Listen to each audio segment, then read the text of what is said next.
Diskarte ng mga vlogger. Yun guys, nandito tayo sa kahabaan ng C6 Road. Sa tapat ng barangay, may nagtitinda ng siomay dito, si Pandak. Boss, matagal ka nagtitinda dito, boss? Oo. Tagal na. Okay, boss, pabili ako doon. Lalasahan natin yung Shanghai niya. Ano? Lalasahan mo yung Shanghai. Ako na, kunin ko na lang.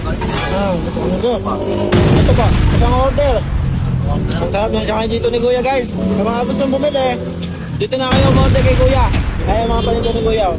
Yun no, sarap po. Yun.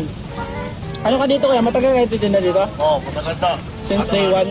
Ayun pa. Uy, siya titinda dito? Ayun. Nakabaan ng C6 Road, boss. Nagtitinda dito, Pandak, nagsusumikip sa buhay. Yan. Sarap ng Shanghai, boss.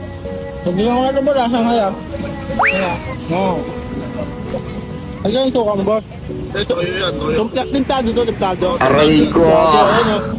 Yun, tagtalagyan mo lang. Dili. Ano to? Homemade to, homemade? Ha? Homemade? Ano yung gawa? Oo. Ayun, kaya yung gawa ni Kuya. Gawa namin yan, masarap yan. Mahaba lang. Yan. Thank you, boss. Upload ko na lang tapos ah. Follow mo na lang ako sa Facebook. Ano kita sa Facebook? Tapos? Ipo-vlog ko na lang to. Tarantado, ipabayaran mo yan. Ano yung vlog-vlog? Okay na, binag ko na nga eh. Tapos mabayaran ko pa. X-deal, X-deal. Ano yung still? Wala na. Bago. Wala ako dito. Dipende yung bayad ka. Binag ko na eh. O dara. Saan naka-video ako? Oo nga, eh dapat niya magbabayad. Paano?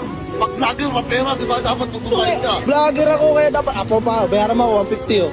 Ang dungiro dyan. Ay, binag ko na. Si Secure tama, magbabayaran to. Pipilahan ka dyan, parang diwata Paris oh.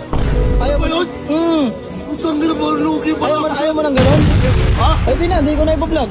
Sige, vlog mo na lang. Vlog ko na lang ah. Thank you. Sikat ako dito. Oh, sikat ka dyan. Grado ka. Dagdagan mo pa, dalawa pa. Totoo, dangin na, inuubos mo pa. Bablog ko naman, upload ko naman to eh. Upload mo yan ha. Oo. Abangan mo na lang boss ah. Oo, sige, sige. Thank you, thank you. Vlogger ako eh. Kapon lang.